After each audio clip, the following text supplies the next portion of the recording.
Why is this different with Micah Parsons than maybe other holdouts, contract situations? In the time I've been covering this team, I don't remember a player ever making a trade request, Dan.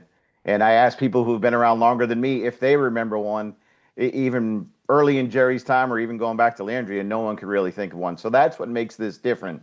Not in Jerry's mind, obviously, because he says to the Cowboys fans, don't lose any sleep over it.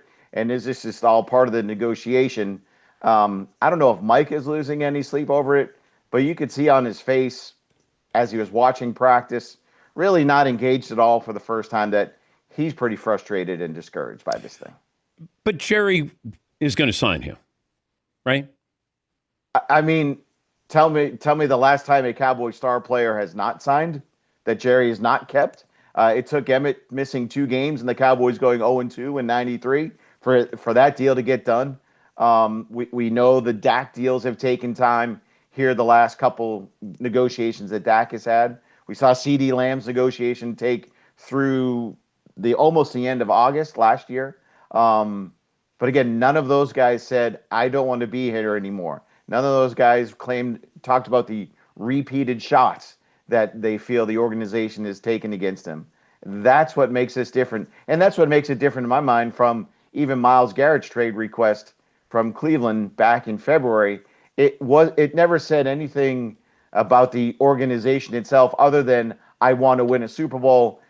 30-something days later, he re-signed with the Browns. But I'm just trying to understand the logic of this, the business side of this. And I'm sure you guys have had the opportunity to ask Jerry, tell us how it makes sense waiting longer than signing. He could have signed Micah Parsons up in February when Myles Garrett signed his deal. Or prior to TJ, I mean, he could have saved a lot of money here. He could have done that with Dak. Maybe CD as well. But, here we are again with Micah. But I just don't understand the business philosophy with that. So there's a couple of elements to that one. And I think one that we often forget in the media is that the player waits too. Dak knew by waiting on both of his recent contract negotiations that he would make more. He didn't, you go back to the first contract that he signed, they offered him what Jared Goff and I forget the other quarterback in Philadelphia that was Carson Wentz, and he passed on it, knowing that something better down the road was going to come, and it did, and he waited on this one. And CeeDee Lamb was not going to sign a contract until Justin Jefferson's deal got done. Now, did it take that the lag time to get that deal done with CD? No. And should it be this hard to get something done with Mike? And no. But Jerry does not view this as a way of, oh, I just took away $2 million in cap space on this year, so no, I can't get this player. He just doesn't.